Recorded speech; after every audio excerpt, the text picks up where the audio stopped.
En el número 2, Venezuela, ¿la ayuda llega? La Asociación Venezolana de Servicios de Salud de Orientación Cristiana recibió un cargamento con suplementos vitamínicos y nutricionales. La directora de esta organización ha confirmado a CNN esta información y dijo no saber de dónde provino el cargamento.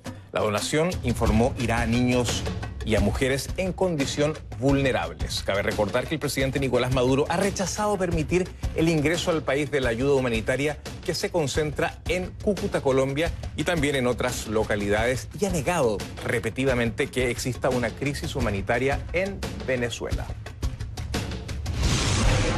En el número 1, Venezuela, siguen las marchas. Juan Guaidó, quien se declaró presidente interino de Venezuela, ha convocado una nueva movilización para exigir la dimisión del presidente Nicolás Maduro y para que se permita la entrada de la ayuda humanitaria.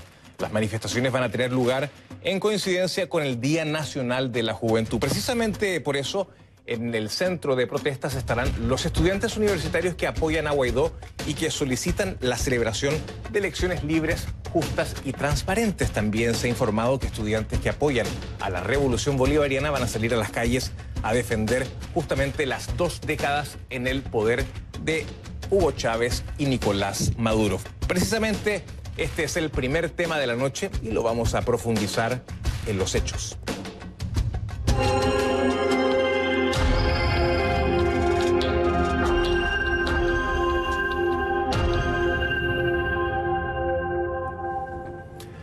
Les pido que a partir de este momento me acompañen utilizando la etiqueta numeral conclu VZLA protestas. Numeral conclu VZLA protestas. Recuerden que recibo todos sus comentarios en mi cuenta en Twitter, que es @JosemanuelCNN, @JosemanuelCNN. Este martes los venezolanos vuelven a las calles. El equipo de Juan Guaidó, quien se declaró presidente interino del país, convocó una nueva jornada de manifestaciones cuando se conmemora el Día de la Juventud. Una vez más, se exigirá que no bloqueen el ingreso al país de la ayuda humanitaria. Para ello se pedirá nuevamente a las Fuerzas Armadas que permitan la apertura de un canal humanitario.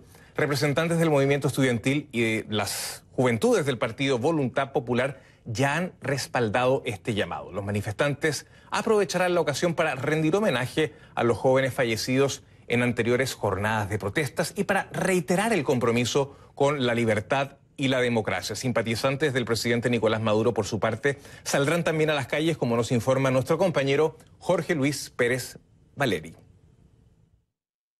Efectivamente, el país se prepara para otra jornada de manifestaciones que tanto chavismo como oposición tienen planeado realizar en un día en el que se celebra la juventud. El 12 de febrero, Día de la Juventud en este país. Los opositores quieren marchar a través de una de las principales avenidas de Caracas, la avenida Francisco de Miranda. Van a detenerse en varios puntos para hacer honor a aquellos jóvenes que han caído en manifestaciones opositoras en años pasados, o manifestaciones que en ocasiones previas se tornaron violentas y dejaron saldos de víctimas fatales. Eso va a ocurrir durante el día y luego en la noche quieren llevar a cabo una vigilia en la Plaza Bolívar de Chacao. Vamos a escuchar justamente lo que tiene preparado para mañana la dirigencia opositora estudiantil, que además insiste en apoyar a Juan Guaidó como presidente interino de Venezuela y respaldarlo también en las estrategias que está llevando a cabo, como por ejemplo el voluntariado para la ayuda humanitaria, que ya está en la frontera, pero que no cuenta con la autorización del gobierno de Nicolás Maduro para poder ingresar al país. Todas esas personas que cayeron en esos años pasados, fecha que hoy en día conmemoramos, viven a través de nosotros. Todas esas personas que en este momento están fuera de las fronteras, jóvenes que quieren estar aquí terminando sus carreras universitarias y no lo están haciendo, viven y luchan a través de nosotros. El 12 de febrero no es solamente una fecha en un calendario, el 12 de febrero es un día que representa el espíritu de lucha de la juventud. Y por eso el día de hoy estamos aquí para decir que eso mismo vamos a conmemorar mañana. Y lo vamos a conmemorar en toda Venezuela. Va a ser una convocatoria nacional acompañado con el movimiento estudiantil a nivel nacional. Una manifestación que no solo quieren llevar a cabo en Caracas, también en distintas ciudades del país, con distintos movimientos estudiantiles de las casas de estudio más importantes de Venezuela, pero también el oficialismo, el chavismo, está convocando a los suyos en este Día de la Juventud a marchar en el centro administrativo de la ciudad. Quieren llegar hasta la Plaza Bolívar de Caracas, la principal, el centro, pleno centro de la capital venezolana. Allí pues se harán eco de los mensajes que ya hemos escuchado del discurso de Nicolás Maduro en insistir en que, por ejemplo, esta ayuda humanitaria que ya está allí en la frontera es un pretexto para querer invadir militarmente a Venezuela, insistiendo en que el país no necesitaría esta ayuda humanitaria porque aseguran que lo que ocurre en Venezuela es un bloqueo financiero por parte de Estados Unidos que le impide a Nicolás Maduro comprar alimentos y medicinas. Esa es la postura del sector oficialista, que también mañana estará entonces marchando en las calles de Caracas, en una parte de la ciudad, para exponer su postura, sus puntos de vista. Un día entonces que se espera sea movido tanto en el este como en el oeste de la ciudad capital. Gracias a Jorge Luis por su completo informe. Y este lunes se entregó el primer cargamento de insumos de esa ayuda humanitaria pedida por Juan Guaidó. El organismo receptor fue la Asociación de Centros de Salud AVESOC, sin que se haya especificado, como decíamos anteriormente, su procedencia. El propio Guaidó fue el encargado de informar sobre el cargamento, que, según dijo, incluye 1.700.000 raciones nutricionales para niños y 4.500 suplementos para embarazadas. Mientras tanto, unas 100 toneladas de asistencia humanitaria permanecen estancadas en Cúcuta, una ciudad como tantas otras donde muchos venezolanos acuden al sacrificio y también al ingenio para sobrevivir. El reporte es de mi compañero Fernando Ramos. La esperanza de muchos venezolanos, muchos de ellos en clínicas y hospitales, otros que llegan hasta Colombia buscando mejores condiciones de vida, está en estas bodegas a mi espalda, en donde están depositadas cerca de 100 toneladas de alimentos y de medicinas. La ayuda humanitaria que dice Estados Unidos es la cuota inicial de mucha más que llegará en los próximos días a este país. Lo que yo te pueda decir o no te pueda decir en estos momentos tiene un solo nombre. Es esto que está pasando aquí, la gente que está pasando, la gente que está desesperada en Venezuela, de verdad. Nosotros le pedimos a este señor presidente, al señor Maduro, que haga y deje que eso pase para que esa gente que está necesitada de verdad pueda obtener esa ayuda que le están dando otros países para salvar vidas, ¿me entiendes? Para matar hambre, para que la gente se sienta más cómoda, porque está muy incómoda, pues el venezolano hoy en día está desesperado. Hasta hace apenas pocos años habría sido impensable, casi que imposible, poder caminar por una calle céntrica de Cúcuta, frontera con Venezuela, con esa cantidad de dinero en las manos. Pero son bolívares que han perdido gran parte de su valor. Por eso los migrantes venezolanos que llegan a esta ciudad se preguntan qué hacer con ellos. Pues bien, hay quienes se las ingenian para, a través del arte, devolverles algo de lo que antes costaba. José Luis es un migrante venezolano. Vive del rebusque, de lo que puede conseguir al día para poder comer. Y fue quien tuvo la idea de convertir los billetes en artesanías, en manualidades. Nosotros lo hacemos porque ya esta plata en Venezuela no vale nada. Y estamos seguros que este gobierno tiene que caer para prosperar, pues, y no traer para el pueblo. En la elaboración de este cisne, por ejemplo, se utilizaron cerca de 900 billetes, bolívares soberanos, que en otras épocas habría sido toda una fortuna. Cuando ves esta cantidad de dinero, me da lástima. ¿Piensas en tu época? Claro. ¿Qué hacías antes con esto? No, ¿de qué no hacía yo con un poco de plata de esto? No, todo lo que da lástima.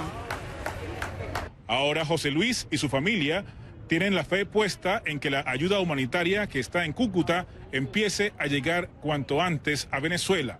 Dice que nunca ha dejado de soñar con volver a su país. La pregunta ahora es cómo lograr que esta ayuda pase a territorio venezolano, teniendo en cuenta que el puente internacional Tienditas está bloqueado por grandes contenedores y también la cisterna de un camión de combustibles. Los delegados de la Asamblea Nacional de Venezuela y de Juan Guaidó dicen que van a organizar un corredor humanitario para lograr que estos productos, medicinas y alimentos lleguen a las personas que más lo necesitan en el vecino país.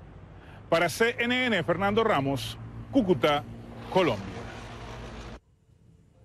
Gracias a Fernando por su completo reporte. El presidente Nicolás Maduro dice no a la ayuda humanitaria, pero sí aprueba reforzar las capacidades de las Fuerzas Armadas venezolanas, hasta ahora leales a su gobierno. Este domingo Maduro anunció la compra de miles de lanzamisiles tierra-aire y señaló que las nuevas armas se van a utilizar para prevenir una agresión extranjera, adelantando además que comprará muchísimas más.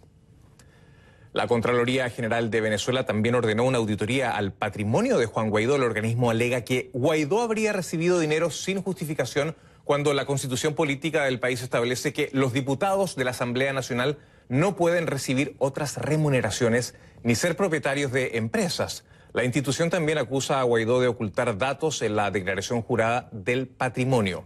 El jefe del Parlamento defendió asegurando que siempre ha promovido la transparencia y siempre, según precisó, se ha opuesto a la corrupción. Escuchemos. Y hoy nos amenazaban con el tema del patrimonio.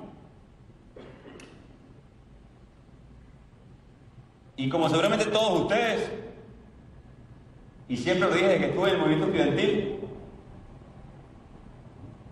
no he vivido de la política, sino para la política, para el servicio público.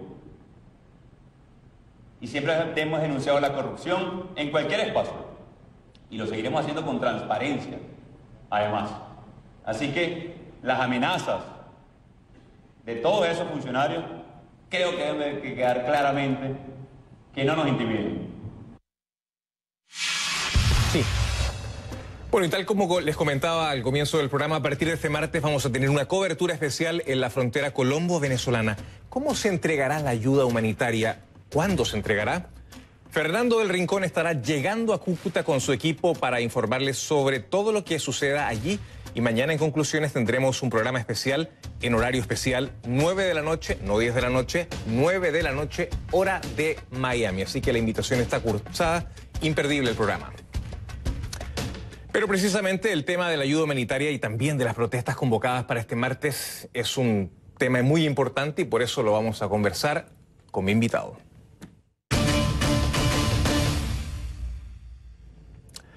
Le doy la más cordial bienvenida a Hasler Iglesias, dirigente del Partido Voluntad Popular y expresidente de la Federación de Centros Universitarios de la Universidad Central de Venezuela. Hasler, ¿qué tal? Gusto de saludarte. Gracias por estar en el programa. La juventud en un país bastante asolado por la crisis tiene muy poco que perder, según dicen algunos, y mucho que ganar a la hora de salir a la calle a protestar, aunque los riesgos sean altos. ¿Qué esperan ustedes de esta marcha que va a tener lugar mañana? ¿Volver a ganar la calle para mostrar cohesión, para presionar una salida del gobierno? ¿Eso es lo que realmente quieren? Buenas noches. Sí, sin duda, el día de mañana esperamos que, como estas últimas semanas, los venezolanos podamos encontrarnos en la calle con una disciplina no violenta y con una visión muy clara de cuál es el futuro que queremos. Mañana la convocatoria, si bien es el Día de la Juventud, donde recordamos a unos jóvenes que se enfrentaron en nuestra guerra de independencia a un ejército completamente profesional y lograron vencerlos. También mañana y todos estos días pues hemos visto a un pueblo de Venezuela sin armas que busca de manera pacífica derrotar con la fuerza del pueblo en la calle y con la fuerza de la Constitución a un régimen que está usurpando el poder y que está causando muchísimo sufrimiento. Inexorablemente se vienen a mi mente las marchas del año 2014 que se prolongaron por varios meses, fueron largas y muy masivas. ¿Por qué crees que estas marchas pueden ser más determinantes que las que ocurrieron hace 5 años atrás? Porque hay otros factores políticos, obviamente, que están presentes en el día de hoy y que también me gustaría preguntarte, ¿qué previene que el gobierno no va a utilizar la misma estrategia que utilizó el 2014, que fue básicamente enfriar la calle? Mira, las diferencias son varias, ¿no? Primero, si lo vemos desde el liderazgo, este año tenemos un liderazgo unificado, no solo alrededor de una persona, sino también alrededor de una ruta política, que es el cese de la usurpación por parte de Nicolás Maduro la instalación de un gobierno de transición y luego la convocatoria a unas elecciones libres. Pero también tenemos las rupturas que han habido dentro de las propias personas que estaban a favor de Nicolás Maduro en un pasado, como es el caso de la fiscal general Luisa Ortega Díaz, que se encuentra en el exilio en Colombia, o también el caso de numerosísimos militares que seguramente han sido noticia, que se han pronunciado, muchos de ellos luego de salir del país o incluso estando dentro y teniendo que ponerse en la clandestinidad, desconociendo el régimen de Nicolás Maduro y apoyando a Juan Guaidó. Y por sobre todas esas cosas, la fortaleza de una población que ha aprendido. Sin duda, hemos aprendido a qué nos enfrentamos y cuáles son las maneras más efectivas de hacer escuchar nuestra voz. Y no podemos dejar de lado también el apoyo irrestricto de una comunidad internacional que en el 2014 todavía era quizás tímida a la hora de opinar sobre Venezuela y hoy ha sido contundente el apoyo que hemos recibido. Y por otro lado, me decías que bueno, ¿qué garantía tenemos de que sí? No, por favor, Sí, continúa la idea. ¿Qué garantías hay precisamente de que la calle no se enfríe y que el gobierno no aplique esa táctica? Sí, incluso podemos irnos un poco más cerca, no tan lejos del 2014, lo que fue el año 2017. La manera como Nicolás Maduro ha enfriado, si es un término, la calle ha sido lamentablemente con fuego y metralla, con cárcel y persecución. Recordemos que nada más en el año 2017 tuvimos más de 100 asesinados, la mayoría de ellos jóvenes y todos ellos en manifestaciones. Hoy, al día de hoy, tenemos más de 900 presos políticos, la cifra más alta que ha alcanzado este régimen y la historia de Venezuela de presos políticos la tenemos en estos momentos, con personas tras las rejas por causas de opinión, por su conciencia, por su pensamiento. Y eso, digamos, siguen siendo las armas de una dictadura que está perdida, que no tiene el apoyo de la ley, que no está arropada bajo la Constitución, que no cuenta con el apoyo de su población y que está aislada del mundo globalizado. Sin embargo, como tú decías también al principio, los jóvenes tenemos toda una vida por delante. Y si esa vida va a ser bajo una dictadura, la verdad es que vale la pena arriesgarnos para conquistar la libertad. Hasler, ¿qué medidas de seguridad están tomando para evitar incidentes o provocaciones? ¿Han establecido alguna suerte de protocolo para evitar a toda costa la violencia, al menos por parte del grupo manifestante? Se entiende que obviamente que hay factores exógenos que podrían también provocar la violencia, pero ¿hay algún tipo de protocolo, alguna recomendación que están realizando para evitar, obviamente, que estas protestas terminen en baños de sangre? Sí, lo primero es la presencia de un liderazgo claro. En el 2014, por ejemplo, luego de que Leopoldo López fue apresado, muchas de estas protestas ocurrían de manera espontánea o quizás sin una organización clara, sin un objetivo unificado, sino que cada quien protestaba por razones distintas. En este caso, la presencia de un liderazgo en la persona de Juan Guaidó, de los diputados, de los dirigentes estudiantiles, políticos y sociales, marca una ruta de cuál es el mecanismo que se utiliza en la protesta, cuál es el consenso de todos los que vamos a salir el día de mañana. Estamos conscientes de que es una protesta no violenta y que ninguno de los que estemos ahí podemos permitir que alguna persona, incluso probablemente enviada por las propias régimen de Nicolás Maduro, vaya a valerse de la presencia de millones de personas en la calle para hacer uso de la violencia y desprestigiar una lucha que es pacífica. Y eso evidentemente apoyado también con los liderazgos de base. Exactamente. Ahora, Hasler, dentro del petitorio que ustedes plantean están las elecciones libres, entre otras. Ahora, si se llegase a una suerte de acuerdo con el gobierno, algo que hoy día de momento parece improbable, pero algo que sí, por supuesto, ha planteado Juan Guaidó, ustedes también suscriben la idea de que es preciso ofrecer amnistía, llámale justicia transicional, a militares y a quienes detentan el poder. ¿Ese sería el precio que hay que pagar para salir de la crisis? Te lo pregunto porque es una pregunta que yo me vengo haciendo durante mucho tiempo. Creo que para que alguien desaloje el poder debe haber siempre y necesariamente un incentivo, sobre todo cuando existe un régimen de las características del de Nicolás Maduro, que está en el poder por tanto tiempo. ¿Cuál es la visión que tienen ustedes? Sí, así es. Incluso cuando estudiamos casos de dictaduras como el chileno, el propio caso venezolano en el año 58, la dictadura en España, la transición en Sudáfrica, sin duda ha habido algún nivel de participación de personas que antes eran del régimen dictatorial.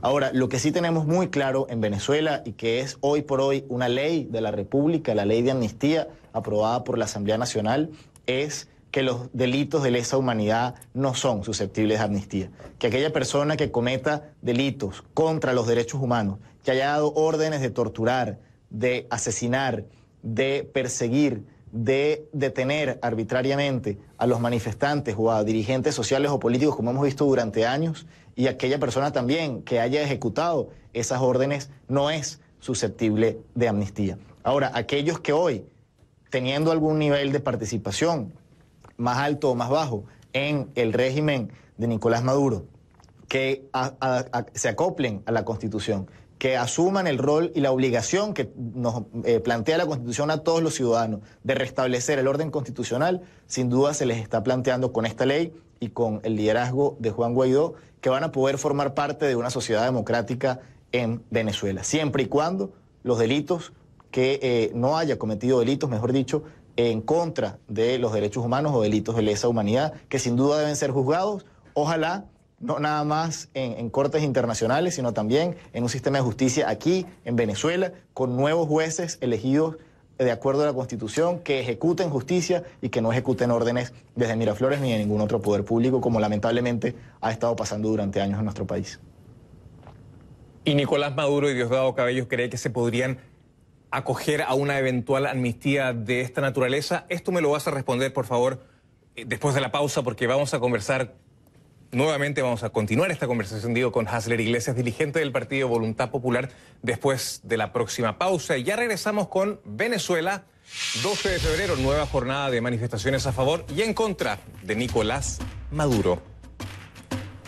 Y también las caras del exilio, la historia de mujeres que dejaron Venezuela por una vida mejor y que ahora venden su cuerpo para sobrevivir.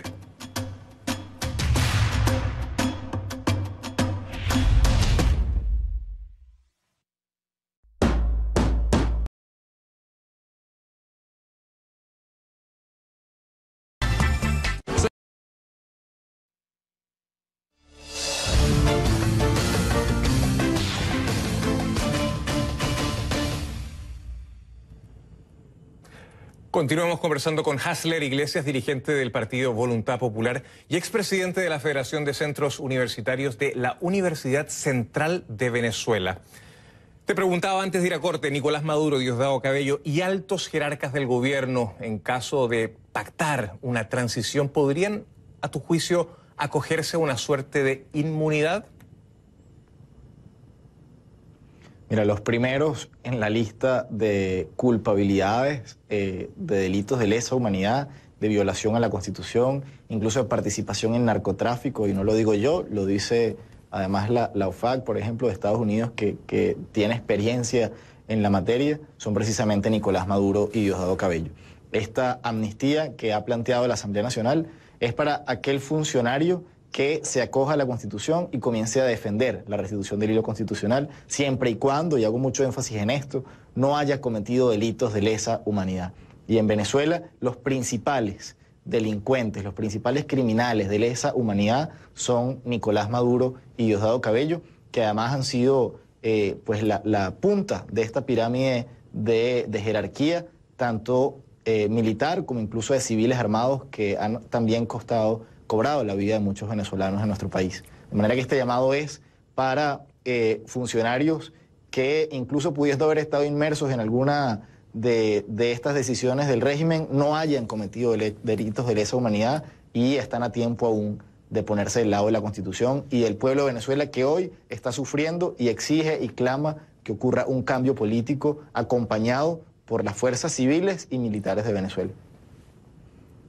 Claro, pero entonces, ¿qué incentivo pueden llegar a tener los jerarcas del poder para desalojar el gobierno? Sí, mira, en este momento lo que se ha planteado, y tú lo decías también al principio, parece muy lejano e improbable que el propio Nicolás Maduro acepte retirarse o que Diosdado Cabello acepte retirarse. El momento para eso incluso pudo haber sido incluso este mismo año, o incluso el año pasado, antes de haber realizado este fraude electoral. Pero ellos han decidido huir hacia adelante, como lo llamamos aquí en Venezuela, pues aprofundizando cada vez más las violaciones a sus delitos. Ahora, hay gente y el poder en términos llanos solo se ejerce si hay personas que obedezcan. Un régimen que no es obedecido por nadie no puede mantenerse en el poder. Y hoy ellos se mantienen en el poder por la obediencia del sector militar, porque es el único sector que todavía le rinde obediencia al régimen. Los que nos oponemos abiertamente, pues no lo hacemos, y una población civil importante que se ha mantenido quizás al margen por mecanismos de control social y por la necesidad tan grave que tienen y la manipulación y el chantaje que le aplican desde el régimen. Pero sin duda que el sector militar es un elemento fundamental que hoy obedece al régimen y que debe dejar de hacerlo, aún en contra de la voluntad de quienes ejercen el poder. Y evidentemente que la oposición tiene la esperanza de que ello ocurra. Ahora bien, la intervención militar es una opción, ha dicho el presidente Donald Trump, y Juan Guaidó no descarta solicitar esa intervención militar a los Estados Unidos. ¿Cuál es tu posición al respecto? Sí, en este momento, digamos, lo que pareciera más factible en lo inmediato es que el régimen de Maduro impida el ingreso de alimentos y medicinas. Incluso nuestro Tribunal Supremo de Justicia en el exilio aprobó una sentencia en la cual incluso plantea el establecimiento de una misión de paz de fuerzas internacionales que puedan contribuir a que este cargamento de alimentos y medicinas, que está inicialmente en Cúcuta, pero que va a llegar también en los próximos días a Brasil y a una isla del Caribe, pueda ingresar efectivamente a Venezuela. No estamos hablando, como dice Diosdado Cabello, que van a derribar un avión lleno de misiles o de armas. Si ellos se atreven a hacer eso, estarían derribando un avión lleno de alimentos y de medicinas, que viene un pueblo que está muriendo de hambre y de falta de insumos. Me tengo que ir, pero antes cuéntame brevemente, porque el Vaticano postula una solución al conflicto justa y pacífica, y el Papa ha dicho que va a mediar solo si el gobierno y la oposición se lo piden. ¿El Papa podría conseguir lo que otros negociadores no han conseguido? Y una segunda, la neutralidad del sumo pontífice ha sido de cierta forma complaciente con el presidente Nicolás Maduro.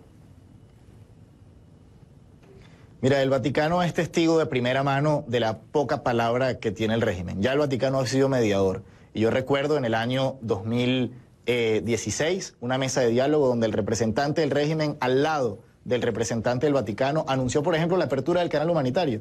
Y hoy estamos, casi 3 años después, 2 años y medio después, hablando de la urgencia, cada vez más urgente, de la apertura de ese canal humanitario. Nosotros esperamos que el Papa, así como lo han hecho los obispos en Venezuela, comprendan que cuando hay una de las partes que no está dispuesto a cumplir, que no está dispuesto a ceder, que no está dispuesto a admitir que se equivocó y que está cometiendo un grave error, en esas condiciones pues no tiene sentido hablar con una pared enfrente. Y el Vaticano es testigo de eso, lo vivieron, gastaron también el tiempo, invirtieron un tiempo y un esfuerzo en Venezuela buscando un consenso que, lo anunciaron, o sea, dicen que lo lograron, y luego el régimen no cumplió ninguno de los planteamientos que habían establecido. De manera que esto no es, el Vaticano no es un actor nuevo en nuestra realidad, sino que ya han sido también burlados por el propio régimen.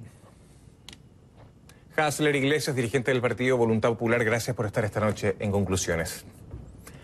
Ya regresamos nosotros con mujeres en la encrucijada.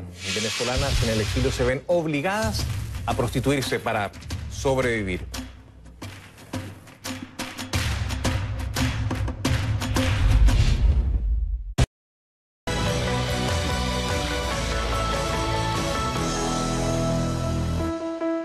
Me acompañen utilizando la... Les pido que a partir de este momento me acompañen utilizando la etiqueta numeral Conclu Trata BZLA. Numeral Conclu Trata BZLA. Recuerden que recibo todos sus comentarios en mi cuenta en Twitter, que es @JosemanuelCNN, @JosemanuelCNN. Víctimas de la profunda crisis económica y social que azota a Venezuela, muchas mujeres han llegado al límite para poder sobrevivir. Precisamente en Cúcuta, un grupo de mujeres esconden su dolor detrás de sonrisas fingidas. En el siguiente reporte, Isa Suárez nos cuenta a qué se dedican. En las esquinas y en las plazas principales en la ciudad fronteriza de Cúcuta, en Colombia, las mujeres venezolanas esconden su dolor detrás de fingidas sonrisas. Aquí conocí a Marisa. que tiembla mientras me cuenta su historia. Es frustrante porque yo no estudié para esto. Como enfermera en su país, trabajaba 15 días por una bolsa de harina. No tuve otra opción que trabajar en esto. Frustrada, desesperada y sin poder encontrar trabajo en una de las ciudades con el mayor desempleo en Colombia, ahora vende su cuerpo para alimentar a sus hijos que siguen en Venezuela. Gana tan solo $6 por hombre. Es frustrante porque tienes que darte cuenta de que trabajaste 5 años de mi vida estudiando, pero 5 años que yo siento en este momento que fueron perdidos porque no los puedo ejercer. Con cada lágrima llena una gota de ira. El gobierno tiene mucha parte en esto, el actual, pero más culpa tiene el anterior. Pero la vergüenza la abruma y mantener el secreto la está desarmando. ¿Crees que ella iba a entender tu razón para hacerlo? Mi mamá es una super mamá. Mi mamá lo es todo. Y yo sé que el día que ella se llegue a enterar, yo sé que le va a doler, pero no me va a juzgar. En otra plaza no muy distante, Soy una mujer que nunca imaginé esto, llegar a este extremo. me reúno con una abogada con experiencia, que también vende sexo para alimentar a sus 2 hijos y a sus padres que están en Venezuela. Me alcanza para darle solo el desayuno, a veces solo el almuerzo. A veces se acuestan sin comer. Y bueno, van a la escuela. Hago hasta lo imposible. Pero lo imposible, me cuenta, se ha tornado una pesada carga. Al fin de día, ¿qué haces vos? ¿Lloras? ¿Rezas? Me arrodillo en las noches a pedirle a Dios. Hasta fui a la iglesia a pedirle perdón a Dios porque pienso en las caritas de mis niños, en mis padres. No es fácil, amiga, no es fácil. Isa Suárez, CNN, Cúcuta, Colombia.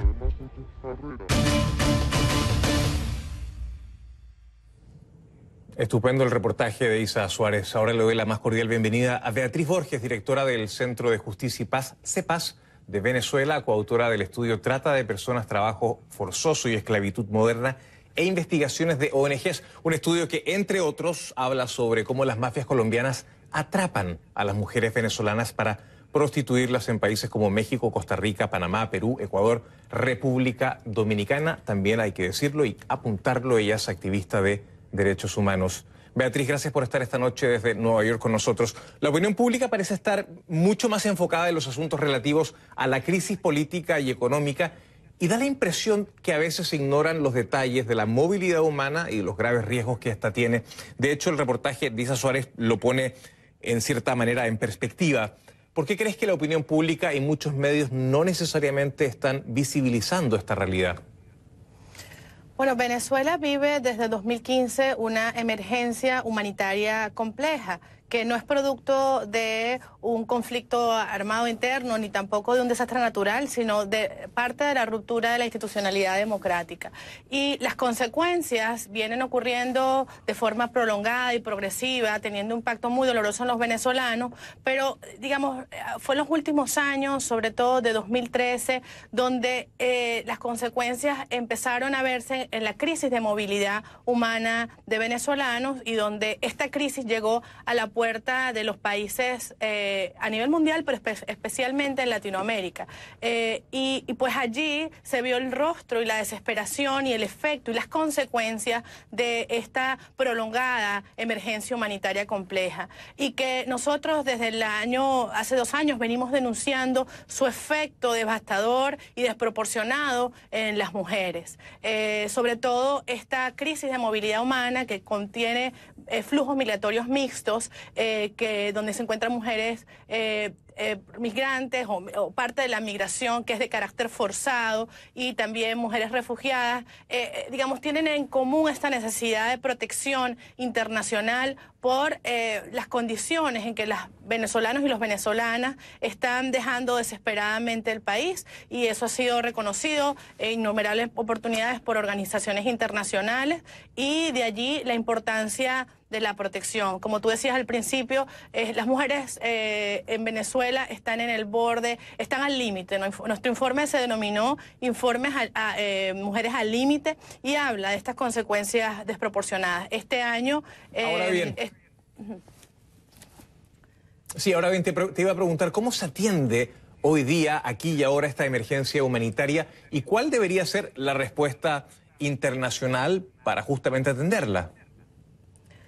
Sí, también hemos dicho que esta complejidad no puede tener una respuesta sencilla, requiere una respuesta completa, que sea multisectorial, que sea coordinada y que sea comprensiva de la situación, que combine no solamente la situación, la protección de derechos humanos, y también la protección humanitaria. Y parte de esto es determinar, y con eso nosotros estamos haciendo un informe que vamos a presentar próximamente y que es la continuación de este trabajo con Mujeres al Límite, de demostrar la acción diferenciada en las mujeres, que habla sobre los factores de riesgos y vulnerabilidades, como el tema de salud, como el tema de alimentación, como el tema de la violencia en los países orígenes afecta a las mujeres, pero también como los países de tránsito y los países de destino, también los estados tienen responsabilidad de dar una respuesta asertiva. Recientemente hicimos la presentación ante el Comité de la CEDAW, un informe sombra, esta coalición Equivalencias en Acción,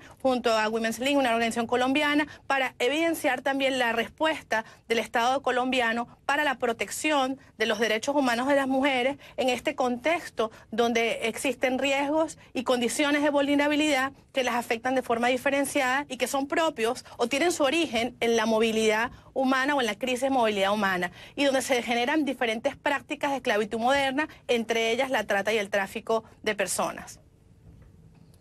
Hay una cifra que me parece pertinente que la compartamos con la opinión pública.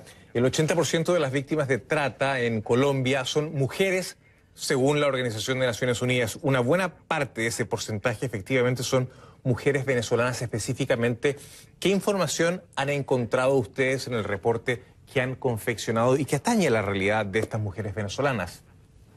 Bueno, como te digo, el reporte va a ser publicado próximamente, gracias al trabajo de la coalición Equivalencias y también con el apoyo de la Embajada de Canadá, pero digamos lo que podemos adelantar son las dimensiones de género de las crisis de movilidad humana y cómo estas vulnerabilidades o condiciones de vulnerabilidad coinciden con hacer las mujeres el objetivo de redes de trata internacional. Y también, como decíamos, un informe del año pasado que presentamos con la organización Paz Activa y también con el apoyo del gobierno británico, que es líder en el trabajo de esclavitud moderna, las diferentes prácticas análogas que se refieren a no solamente la explotación sexual, al trabajo forzoso, a condiciones de servidumbre y esclavitud que afectan de forma diferencial a las mujeres. Cuando hablabas en el caso colombiano, pero también es una dinámica a nivel mundial,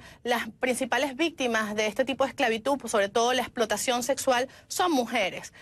Y esto tiene que ver con la discriminación por razones de género y cómo también vivimos en una sociedad patriarcal, que al final lo que te evidencia es que estas mujeres, como veíamos en el reporte, se culpabilizan, son objetos sexuales y esto se normaliza y no se ve como algo penado. Entonces al final estas mujeres tampoco, que son víctimas de violencia sexual o explotación sexual, no acuden a las instituciones porque se sienten culpables, porque además en el tema de la movilidad humana, las personas migrantes y refugiadas que tienen esta condición de vulnerabilidad estructural se invisibilizan y por supuesto estas condiciones de impunidad son los que perpetúan estas violaciones a los derechos humanos.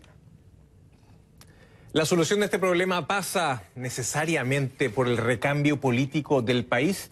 Me lo vas a responder, por favor, después de la pausa, porque vamos a continuar conversando con Beatriz Borges, directora del Centro de Justicia y Paz, CEPAZ, de Venezuela. Nos acompaña en vivo desde Nueva York. Y ya regresamos con Víctimas de la crisis venezolana, familias separadas, venezolanos desperdigados por el mundo.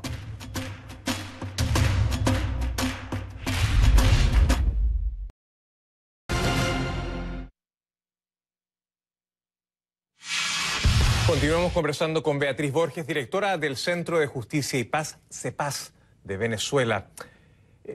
La movilidad humana y la trata parecen ser una consecuencia del problema económico y social del país. Esto lo dicen muchos sociólogos. La solución de este problema necesariamente, como le preguntaba antes de ir a pausa, ¿pasa por el recambio político o también hay otros factores? Sí, bueno, recuperar la democracia nos permitirá tener instituciones y nos permitirá, un término, poder recuperar una vida digna en Venezuela. Sin embargo, la movilidad humana y esta crisis ya ocurrió, está pasando, millones de venezolanos, más de 3 millones de venezolanos, según cifras conservadoras, ya se encuentran fuera de Venezuela y se estima que 2 millones más durante el año 2019 saldrán, y la necesidad de protección y la necesidad de respuesta coordinada, de una respuesta regional, es fundamental en este momento para poder atender y proteger, brindar soluciones duraderas y también cumplir y proteger los derechos humanos. De diferentes organizaciones de la sociedad civil se ha generado un plan de acción de movilidad humana donde estamos haciendo propuestas no solamente para la protección, para que la respuesta de los estados sea coherente, tanto los estados de tránsito como de acogida, y de aquí la importancia de la información que estamos generando específicamente para las mujeres en cuanto a los riesgos y las vulnerabilidades para que puedan encontrar protección en los países de acogida desde sus derechos sexuales y reproductivos, el derecho a la alimentación, el derecho a una vida libre de violencia. Y es por eso que, por supuesto, tiene que haber una resolución a la crisis de Venezuela, que eventualmente también permita el regreso y la repatriación de los venezolanos y las venezolanas al país. Pero en los momentos actuales, esta crisis debe ser atendida, no puede ser dejada de lado por la atención de lo político, por eso decíamos que tiene que haber una aproximación combinada que dé respuesta a esta situación compleja y que sea coordinada y coherente y que combine diferentes sistemas. Ahora bien, la trata está tipificada como una violación de derechos humanos. Es un crimen, entiendo, pluriofensivo. Mi pregunta, ¿qué responsabilidad tienen, en este caso, los gobiernos de Venezuela y de Colombia ante la falta de atención que aparentemente existe en esta realidad? Sí, bueno, es considerada, dependiendo de por quién sea perpetuada y en el entorno, en el contexto y la finalidad, no solamente como puede ser considerada incluso como un crimen de guerra, como un crimen de lesa humanidad o como un delito internacional. Y por supuesto tiene las dimensiones de violaciones a los derechos humanos por la responsabilidad del Estado de proteger y garantizar los derechos de los hombres y mujeres, niños y niñas expuestos o en condiciones de vulnerabilidad ante este flagelo. Digamos, desde el punto de vista internacional, tiene que haber una respuesta porque es un flagelo lamentablemente que afecta a nivel mundial, pero que en crisis de movilidad humana y en momentos de emergencia humanitaria se conjugan elementos de gran potencial para que las personas en esos contextos sean objetivos de una de estas prácticas de esclavitud moderna, que es la trata y el tráfico, entre otras. Gracias, Beatriz. Ciertamente que el tema del tráfico humano es un tema que CNN le ha puesto muchísimo interés a través de su proyecto Libertad, que trata de visibilizar muchísimo esta realidad. Beatriz Borges, directora del Centro de Justicia y Paz, CEPAZ de Venezuela, gracias por estar esta noche en Conclusiones. Y nosotros hacemos una pausa y ya regresamos con la parte final de Conclusiones. Esta noche a los turistas en Buenos Aires. Traer todo el mundo. En tiempo real recibo...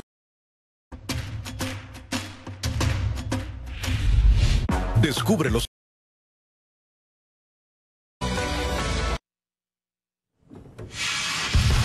Bueno, les recuerdo que a partir de este martes vamos a tener una cobertura especial en la frontera colombo-venezolana. ¿Cómo se va a entregar la ayuda humanitaria?